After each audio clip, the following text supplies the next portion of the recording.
All right, now back to the economic stimulus bill scheduled to be signed into law on Tuesday. Representative Jason Chaffetz is a freshman Republican from Utah, and like almost all of his fellow Republicans, he opposes the bill.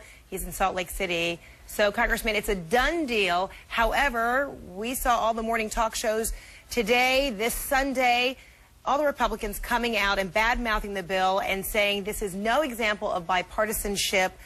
What's going on?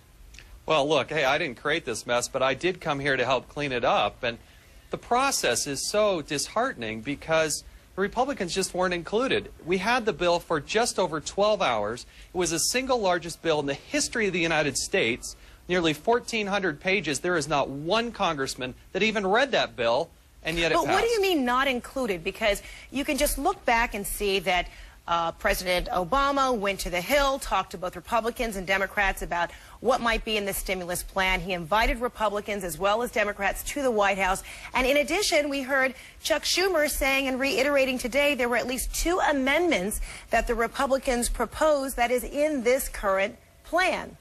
No, the Republicans, the House unanimously passed a resolution. So did those things not happen? They did not. The House unanimously passed a resolution that said we would have 48 hours to review the bill.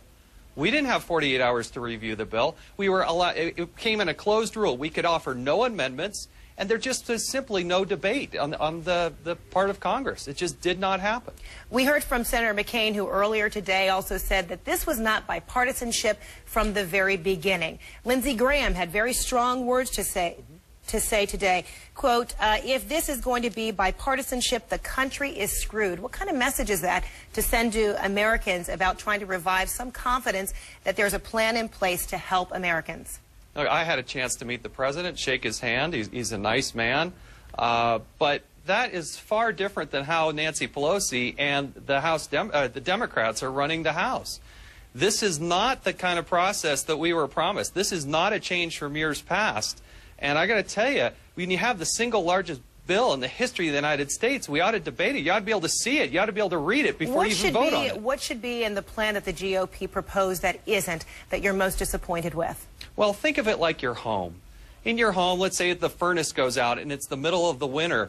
You got to fix the furnace. What this bill does is it remodels the kitchen. So what would fix the furnace? Specifically, what should be in this bill that Republicans propose that isn't, that you're most upset about?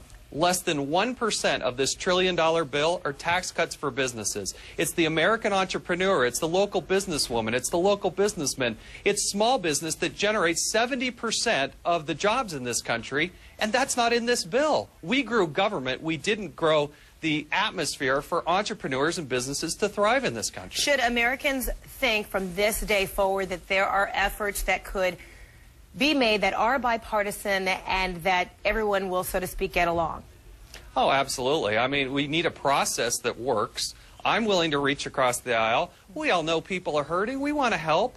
But how to do that? We don't want to grow government. We want to grow businesses. We want the people to have their money, not the government. All right, Congressman Jason Chaffetz, thanks so much for joining us from Salt Lake City, Utah. Thank you. Appreciate it. Thank you.